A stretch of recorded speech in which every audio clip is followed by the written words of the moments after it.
दोस्तों 21 सितंबर 2001 का दिन दुनिया के इतिहास में एक भयानक दिन था। इस दिन अलकायदा के 19 आतंकवादियों ने अमेरिका पर कायराना हमला किया। दोस्तों अलकायदा का अरबी में मतलब होता है बेस या आधार। यह संगठन उन मुजाहिदीन हेलो दोस्तों, तो कैसे हैं आप लोग। दोस्तों पिछली वीडियो में मैंने आपको 9/11 अटैक के बारे में पूरी जानकारी दी थी और बताया था कि किस तरह ओसामा बिन लादेन ने ये अटैक करवाया था। अगर आपने मेरा पिछला वीडियो ना देखा हो तो उसे ज़रूर देख लें। दोस्तों आज की वीडियो बहुत मज़ेदार होने वाली है, क्योंकि आज की इस वीडियो में मैं आपको ओसामा बिन लादेन की पूरी जीवनी के बारे में बताऊंगा और किस तरह से उसकी मौत हुई ये भी बताऊंगा। तो चलिए बिना देरी किए वीडियो को शुरू करते हैं। दोस्तों ओसामा बिन लादेन का जन्म 10 मार्च 1957 को सऊदी अरब के रियाद में हुआ था। लादेन के पिता का नाम मोहम्मद बिन अवद बिन लादेन था और माता का नाम हमीदा अल अत्तास था। दोस्तों ओसामा के पिता ने कई शादियां की थी, जिसमें कि ओसामा अपने पिता की 52 संतानों में से 17वें संतान पर था।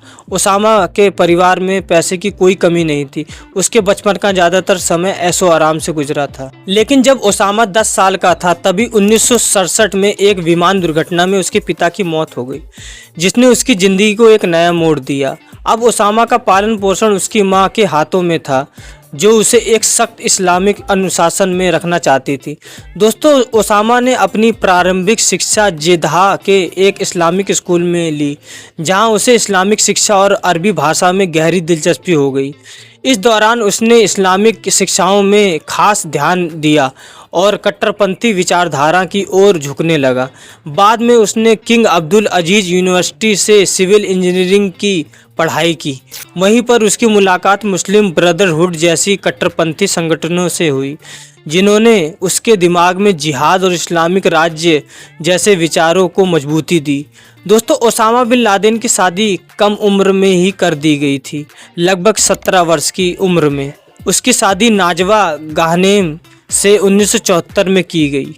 दोस्तों ओसामा ने कुल 5 शादियां की थीं, जिसमें पहली नाजमा गहानेम, दूसरी खदीजा शरीफ, तीसरी खैरिया सबार, चौथी सिहाम सबार और 5वीं अमाल अहमद अल सदा थी। ओसामा बिन लादेन के लगभग 20 से 26 बच्चे थे।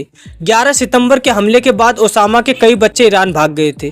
दोस्तों 1979 में जब सोवियत संघ ने अफगानिस्तान पर आक्रमण किया तो ओसामा को पहली बार अपने कट्टरपंथी विचारों को साबित करने का मौका मिला। उसने अफगान मुजाहिदीन की मदद करने का फैसला किया। वह न केवल अपनी संपत्ति बल्कि अपने निजी प्रयासों से भी अफगानिस्तान में लड़ने वाले मुजाहिदीन का समर्थन करने लगा। उसने अपने प्रभाव और धन का इस्तेमाल कर अफगानिस्तान में शरण ली। इसी दौरान उसने अमेरिका से भी मदद ली, जिसने उसे सोवियत संघ के खिलाफ एक मित्र के रूप में देखा। उसके बाद दोस्तों 1988 में ओसामा अलकायदा नाम का एक संगठन बनाया। दोस्तों अलकायदा का अरबी में मतलब होता है बेस या आधार। यह संगठन उन मुजाहिदीन लड़ाकों का समूह होता है जो सोवियत संघ के खिलाफ लड़ने के बाद एक वैश्विक इस्लामिक राज्य की स्थापना का सपना देख रहे थे। ओसामा के नेतृत्व में अलकायदा का उद्देश्य केवल अफगानिस्तान तक सीमित नहीं रहा, बल्कि वह अमेरिका और पश्चिमी देशों को भी अपना दुश्मन मानने लगा और 1990 के दशक में अलकायदा ने कई आतंकी हमलों को अंजाम दिया, जिसमें सऊदी अरब, अफ्रीका और यमन में हुए हमले महत्वपूर्ण हैं।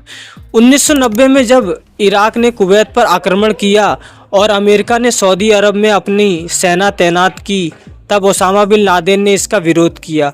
उसका मानना था कि पवित्र इस्लामिक भूमि पर गैर मुस्लिम सेनाओं का रहना इस्लाम का अपमान है। उसने सऊदी सरकार से इसे रोकने का अनुरोध किया, लेकिन जब उसकी बात नज़रअंदाज किया गया तब उसका गुस्सा और बढ़ गया। उसने अमेरिका को इस्लाम का दुश्मन घोषित कर दिया। दोस्तों 1990 के दशक में ओसामा और अलकायदा के नेटवर्क ने कई देशों में आतंक का माहौल बनाया। 1998 में अलकायदा ने केनिया और तंजानिया में अमेरिकी दूतावासों पर हमले किए, जिनमें सैकड़ों लोगों की जान चली गई और हजारों लोग घायल हुए। इस हमले ने पूरी दुनिया को हिलाकर रख दिया और ओसामा को अमेरिका के सबसे बड़े दुश्मनों में से एक बना दिया। 1998 में ही उसने वर्ल्ड इस्लामिक फ्रंट फॉर जिहाद अगेंस्ट यहूदस एंड क्रूसेडर्स नाम से एक फतवा जारी किया, जिसमें उसने दुनिया भर के मुसलमानों से अपील की कि वे अमेरिकी नागरिकों और साथियों को मारें। दोस्तों 21 सितंबर 2001 का दिन दुनिया के इतिहास में एक भयानक दिन था। इस दिन अलकायदा के 19 आतंकवादियों ने अमेरिका पर कायराना हमला किया। उन्होंने 4 विमानों को हाईजैक किया और उनमें से 2 विमानों को वाशिंगटन डीसी स्थित पेंटागन से टकराया, जबकि चौथा एक खाली स्थान पर चकनाचूर हो गया। इस हमले में करीब 5000 लोग मारे गए और 6000 घायल हुए।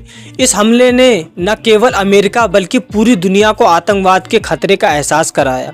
इसके बाद ओसामा बिन लादेन की तलाश शुरू हुई और वह दुनिया का सबसे बड़ा आतंकवादी बन गया। दोस्तों 11 सितंबर के हमले के बाद अमेरिका ने आतंकवाद के खिलाफ बदला लेने की घोषणा की और एक अभियान शुरू किया। इस अभियान का उद्देश्य था आतंकवाद का जड़ से खात्मा और ओसामा बिन लादेन की गिरफ्तारी। 2001 के अंत में अमेरिका और उसके सहयोगी देशों ने अफगानिस्तान में तालिबान सरकार को उखाड़ फेंकने का अभियान शुरू किया, जो ओसामा को शरण दे रही थी।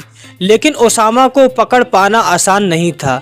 वह एक स्थान से दूसरे स्थान पर छिपता रहता और कई सालों तक उसने अमेरिका खुफिया एजेंसियों को छकाए रखा और अपने पीछे घुमाता रहा। ओसामा बिन लादेन ने कई सालों तक अपनी पहचान और लोकेशन को गुप्त रखा। दोस्तों उसे ढूंढने के लिए अमेरिका ने आधुनिक तकनीकों और मशीनों का उपयोग किया और हजारों खुफिया एजेंटों को लगाया। ओसामा अपने साथियों के साथ पाकिस्तान के एबटाबाद शहर में छिप गया, जहां उसने एक बड़े घर में शरण ली। इस दौरान वह अपनी गतिविधियों को जारी रखे हुए था, लेकिन उसने सख्त सुरक्षा उपाय अपना रखे थे ताकि उसका पता न चल सके। लेकिन दोस्तों 2011 में अमेरिकी खुफिया एजेंसियों ने ओसामा बिन लादेन की लोकेशन का पता लगा लिया और उन्होंने एक बड़े ऑपरेशन की योजना बनाई। 2 मई 2011 को अमेरिकी नौसेना के स्पेशल फोर्स टीम ने ओसामा के एबटाबाद के घर पर हमला कर दिया। इस ऑपरेशन को ऑपरेशन नेपच्यून स्पीयर का नाम दिया गया था। इस ऑपरेशन में 40 मिनट के अंदर अमेरिकी कमांडो ने ओसामा बिन लादेन को मार दिया। दोस्तों उसके मौत के बारे में बताते हुए अमेरिकी राष्ट्रपति बराक ओबामा ने घोषणा की कि न्याय हो चुका है।